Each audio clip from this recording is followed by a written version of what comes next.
On the back of observing Human Rights Day, South Africa joined the rest of the international community in commemorating World TB Day. SANAC's Human Rights Charter and Human Rights Toolkit highlight the fundamental rights of all individuals, particularly those most affected by HIV, TB and STIs.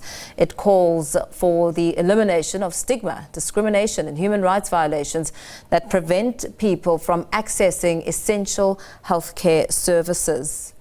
SANAC Civil Society Forum Gauteng Provincial Chair for Law and Human Rights, Sizwe Kunene, joins us for more as we expand the conversation. A very good evening to you, Sizwe. Thank you for your time. As we observe Human Rights Month, being the month of March, and of course reflect on World Tuberculosis Day, what stands out for you, considering the highest TB burdens exist where vulnerability and marginalization can be found? No, thank you so much for having me. I think what stands out for me is the fact that we can't run away from the fact that TB is an ongoing crisis. And what stands out for me is the commitment that we've seen on the ground, despite what is happening on a politically level and also on the financial crisis that we are facing. But for the mere fact that people are still invested in actually fighting TB is what actually brings us together, and it's what actually gives us the momentum to continue to fight against TB. We know that governments announced plans to test 5 million people for TB during the 2025-26 financial year as part of a comprehensive end TB strategy. What role, in terms of human rights, does such a commitment play?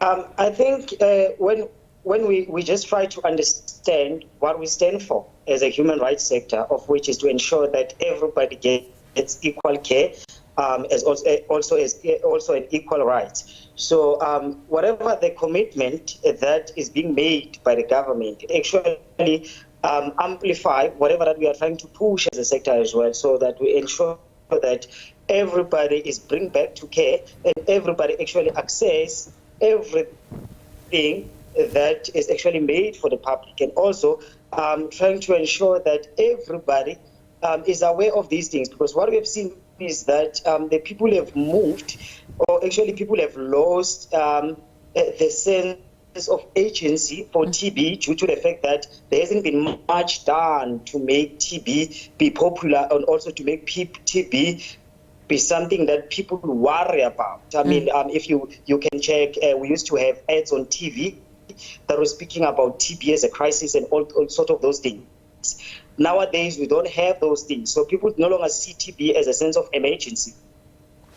As we observe some of the trends, I mean, the trends around stigma, it gives us a positive the trends around, elimination of stigma, discrimination, human rights violations that prevent people from accessing essential healthcare services. Where are we standing today, if we compare to previous years and the work that still needs to be done? I would say that we are seeing progress because there's a reduction in numbers of people being stigmatized. However, there is still ongoing stigma. And stigma is caused by lack of knowledge, lack of awareness to duty bearers and all of that. But I'll give it a green light from where it started to where we are today.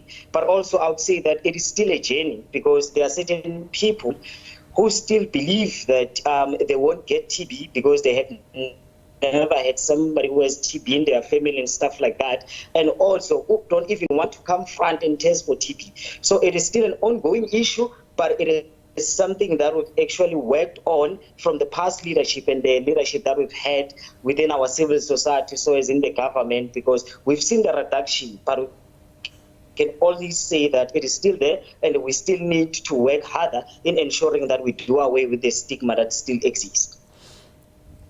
You talk about ongoing stigma. What kind of ongoing stigma are we currently facing? Are we still, having cues where people are aware that people are there for HIV treatment? What are we talking about as we assess the current ongoing stigma? When we are talking about a stigma, we are talking about the external stigma and the internal stigma as well. Because we are talking about the stigma that people who experience these things get within their community clusters, but also we are talking about also the self-stigmatization, where people don't want to go and seek services, because it happens now and again that people stigmatize themselves, and they also stop themselves from going out to seek the services that they need. But also it happens that when they are in their journey of seeking services, they also experience stigma along the way. What kind of legal obligations do human rights laws create for governments and private actors, stakeholders, as we try and really put a scope on the role of human rights?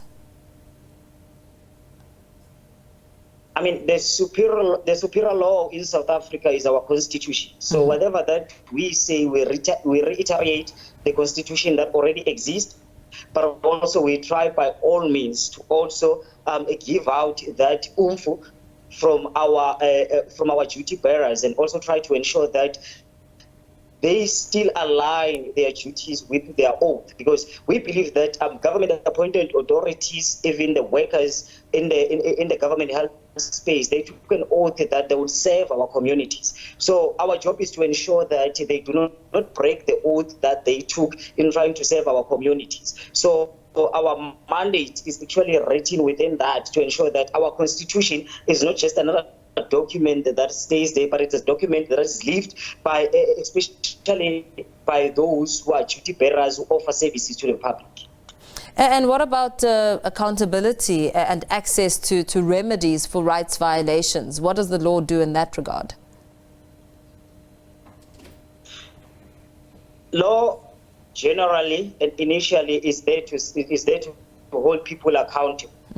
I think at some point we need to acknowledge the fact that there are protocols in everything, and what we do is to ensure that, because we are not there, we do not exist to break communities, but we exist to ensure that there is a parallel structures running between the duty bearers and the right. Okay, we're going to have to leave it there. Unfortunately, that line not holding on that front, but getting the gist of the conversation. SANAC Civil Society Forum Gauteng Provincial Chair for Law and Human Rights, Sizwe Kunene, speaking to us there on observing Human Rights Day, as South Africa, of course, joined the rest of the world in commemorating World TB Day.